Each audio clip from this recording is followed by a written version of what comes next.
भारतेंदु हरिश्चंद्र द्वारा रचित प्रेम माधुरी नामक पाठ पढ़ाने जा रहे हैं। इसमें प्रेम की मधुरता का बड़ा ही उत्तम प्रकार से वर्णन किया गया है। प्रेम के वास्तविक स्वरूप का वर्णन करते हुए भारतेंदु हरिश्चंद्र जी लिखते हैं कि मार्ग प्रेम को कोसा मुझे हरिचंद्र यथारथ होता यथा है, लाभ कछु न पुकारन में बदनाम ही होने की सारी कथा है। जानत है जिय मेरो भली अविधि और उपाय सब वीरता है, बावरे है ब्रज के सिगरे मोहिना पूछ कौन विधा है।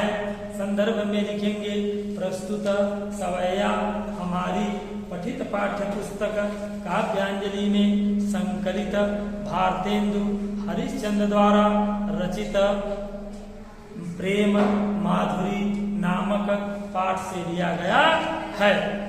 प्रसंग में लिखेंगे यहाँ प्रेम की विशेषता का उल्लेख करती हुई गोपी अपने मन में खीज को अभिव्यक्त कर रही है।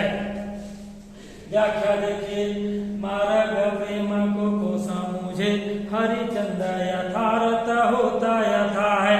गोपी कहती है कि प्रेम के मार्ग को भला इस संसार में उसके वास्तविक रूप में कौन समझ सकता है।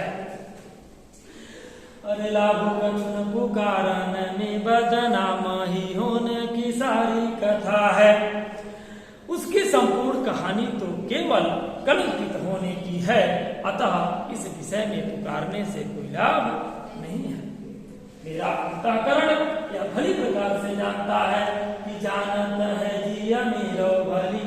मेरा अंतःकरण यह भली प्रकार से जानता है कि बल विधि और उपाय सब वीरता है, कि इस बदनामी से बचने का कोई उपाय नहीं है।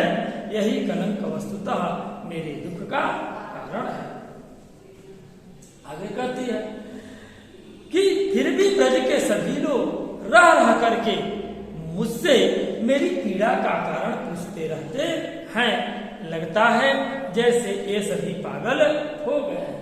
बावरे हैं ब्रज के सिगरे मोहिना पूछत कौन विधा है।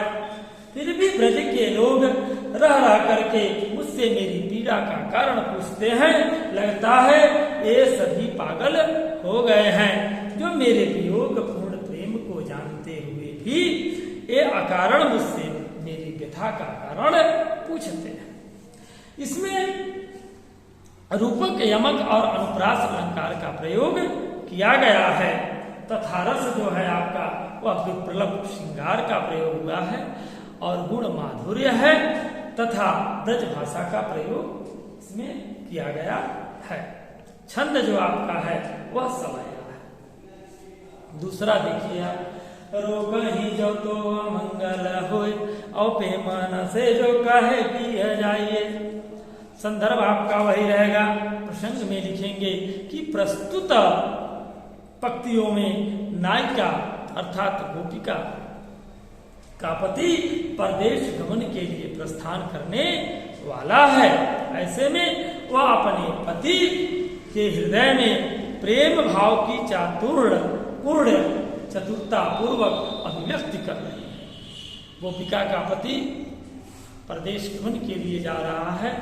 ऐसे समय में गोपिका अपने प्रेम की चतुरता को बड़े ही सुंदर रूप में वर्णित कर रही है।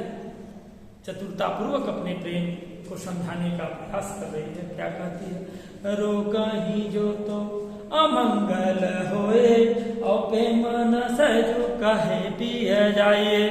गोपिका का पति प्रदेश गमन के लिए प्रस्थान करने वाला है। गोपिका उससे कहती है कि यदि आपको परदेश जाने से मैं रोकती हूँ तो यह अमंगल होगा।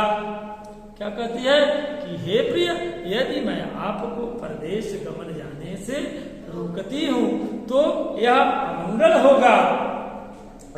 जो कहे जाओ न तो प्रभुता, जो कछु न कहे तो स्नेह न साये। और यदि मैं कहती हूँ कि हे प्रिय चले जाओ, तो क्या होगा?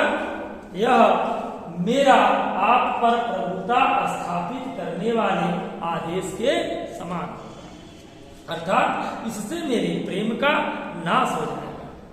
यदि मैं आपसे कहती हूँ कि हे प्रिय चले जाओ, तो इससे मेरे प्रेम का नाश हो जाएगा, अर्थात आप यही समझेंगे कि आपके लिए मेरे हृदय में प्रेम नहीं है। और यदि मैं यह कहती हूँ और जो कछु न कहे तो स्नेह न साये, और यदि मैं कुछ नहीं कहती हूँ तब भी मेरे प्रेम का नाश हो जाएगा।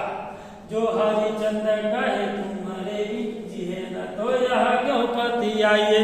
हे प्रिय, यदि मैं आपसे यह कहूँ कि मैं आपके बिना जीवित नहीं रह सकती, तो मेरे इस वाक्य पर आपको विश्वास कैसे होगा? हे प्रिय, यदि मैं आपसे यह कहूँ कि मैं आपके बिना जीवित नहीं रह सकती, तो इस पर आपको विश्वास कैसे होगा? तासो पयान समय तुम्हारे हम का कहे आप हमें समझाइए। हे प्रियतम, अब ऐसे समय में आप ही मुझे समझाइए कि इस प्रस्थान के समय मुझे आपसे क्या कहना चाहिए या मैं आपसे क्या कहूँ। यहाँ पर नायिका का कथन है कि मैं अपनी प्रभुता व्यक्त नहीं कर सकती। काव्य सौंदर्य में लिखेंगे कि नायिका का कथन है कि मैं अपनी प्रभुता व्यक्त नहीं कर सकती। ब्रज भाषा का प्रयोग हुआ है, अनुप्रास अलंकार, श्रृंगार रस, लक्षणा सत्र शक्ति और माधुर्य गुण है तथा सवया छंद है।